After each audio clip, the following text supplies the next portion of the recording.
Hey everyone, and welcome. Today, we are diving into one of the coolest stories happening inside your body right now, the activation of B cells.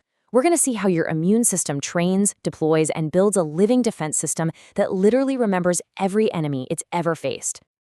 So let me ask you something. Have you ever wondered why getting sick with something like chickenpox once pretty much protects you for life? Well, the answer lies in this amazing process called immunological memory. And the heroes of our story today, the B cells, are right at the heart of it all. All right, so before a B cell can even think about fighting for you, it has to go through some seriously tough training.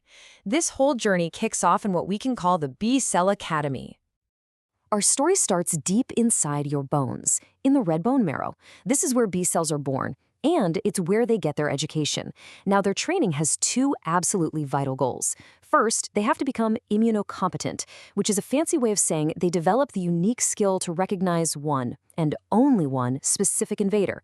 But the second test, it's even more critical. They have to prove they are self-tolerant, making absolutely sure they never, ever attack the very body they're supposed to protect. So what happens to the trainees that fail this test? Well, the immune system has a pretty ruthless but totally essential quality control process called clonal deletion. If an immature B cell shows any sign of being reactive to our own self-tissues, it's basically ordered to self-destruct. This process is called apoptosis, and it is absolutely vital to stop our immune system from attacking our own body, which is exactly what happens in autoimmune diseases. And you can see the two possible outcomes right here. On the left, a well-trained B cell that ignores our own tissues gets to graduate and move on.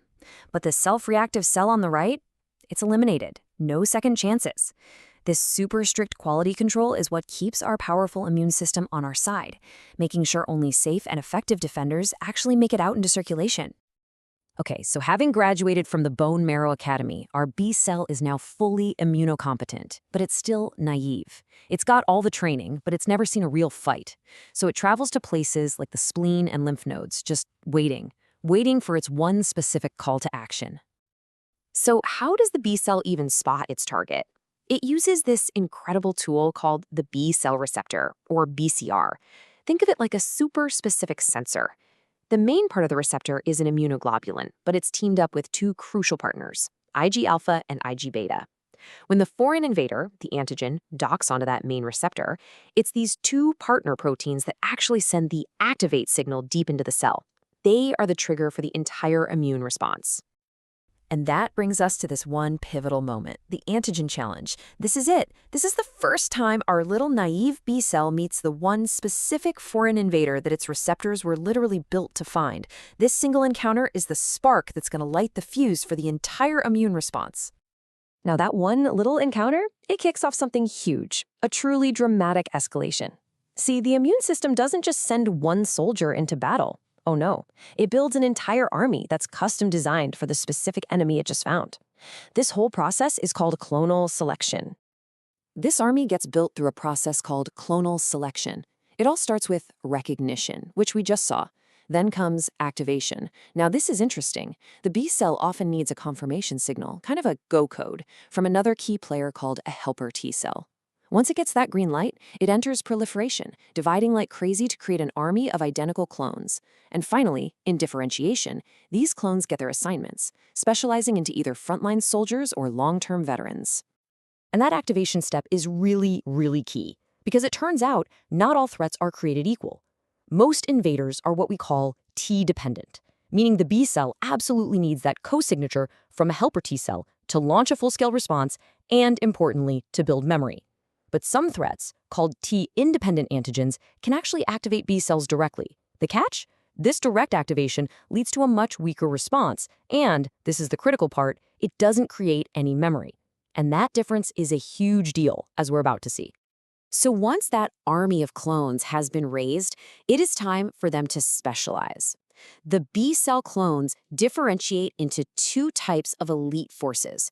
You've got the frontline shock troops, and you've got the veteran soldiers who will remember this battle for years to come. And wow, what a transformation this is.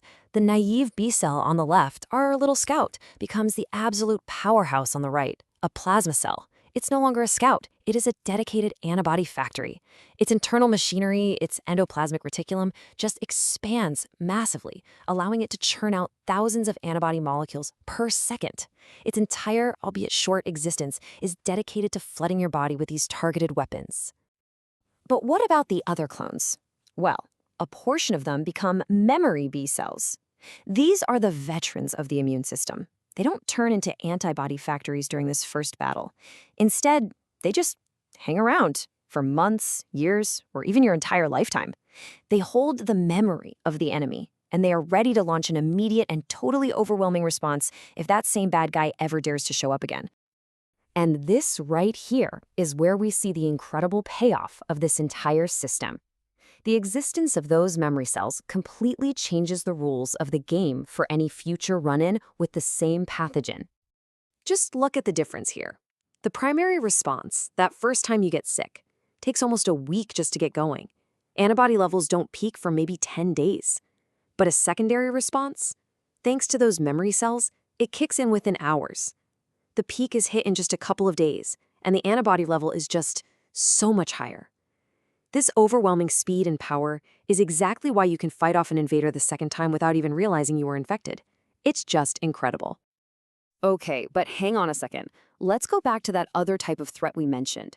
What about those T-independent antigens, the ones that activate B cells all by themselves? Do they also create this powerful memory? And the answer is a hard no. That signal from the helper T cell is absolutely required to create memory cells. Period. Without it, a T-independent response is always like the first time. Every single exposure triggers the exact same, slow, primary response. This is why the immunity you get from these kinds of infections is so temporary, and why you can get sick from certain types of bacteria over and over again. So, when you really think about it, your immune system isn't just a battlefield. It's a living, learning library. Every T-dependent infection you beat, every vaccine you get, it writes a new chapter, adding another veteran memory cell to the stacks. This library is what keeps you safe. It's a personalized record of every single battle you've won, ready to protect you from what's next. So the only question is, what's it going to learn next?